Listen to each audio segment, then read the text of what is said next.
Hey coin collectors, welcome to DC Coin World International Coin Channel. And today we're going to talk about the United States 3-cent coin. And this is it right here. And it is hard to see because it's somewhat used. You can kind of tell if we put it right in the center that it is from 1852. See at the bottom over here it says United States. This is the back of the coin, and it has a star in the back with a shield in the center, with the stripes going down. And this star will determine what year it is if you can't read the year. It does say United States of America on the coin. If we flip it over, we see that there is the actual 3 for the 3 cent. Now remember, the United States got its money from Great Britain originally. And at this time, in the 1850s, Great Britain had a 6-pence. And of course, everything is going to have Queen Victoria on the front. They had a 3-pence or a threp coin, and that was silver too. They had a penny coin. This is an 1862 1 penny coin, and there's Queen Victoria on the front of that one too. They had a halfpenny coin, an 1862 halfpenny right here, and there's Queen Victoria.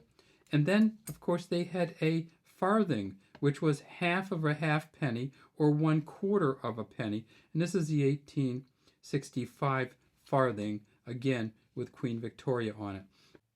Well, of course, you want to know how much this is worth. And this one right here, and you can see it's not greatly detailed. It's worth about $40. They sell them at APMEX for about $40, which is essentially what they call a silver average circulation coin, about $40, to about $4,000. So if you wanted to get, say, for instance, the 1851 3-cent silver MS67, which is a PCGS graded one, that's about $3,500. It is a tiny coin. And when I say tiny, what do I mean?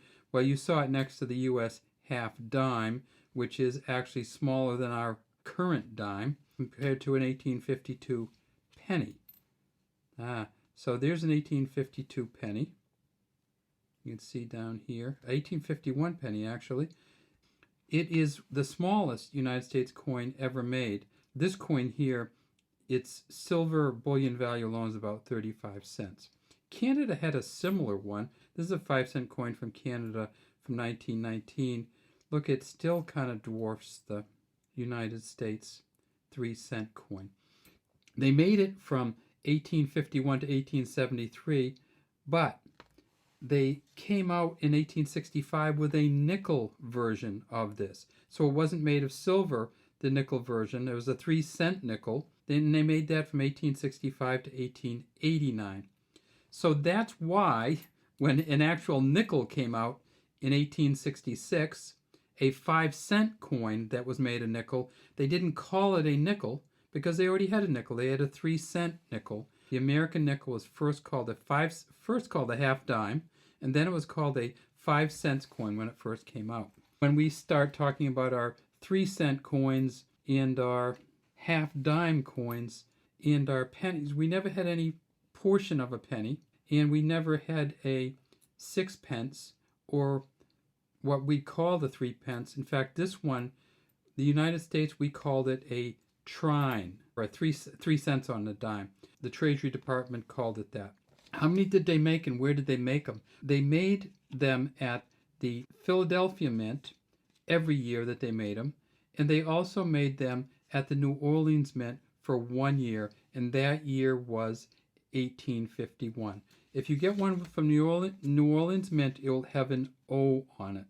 How many did they make at each mint? Well, in this year that we have, 1852, was the biggest year that they ever made these coins. In 1852, they made 18.6 million of these. All right, well, that's all we have today from DC Coin World. Again, we'd love to have you take a look at the APMEX website.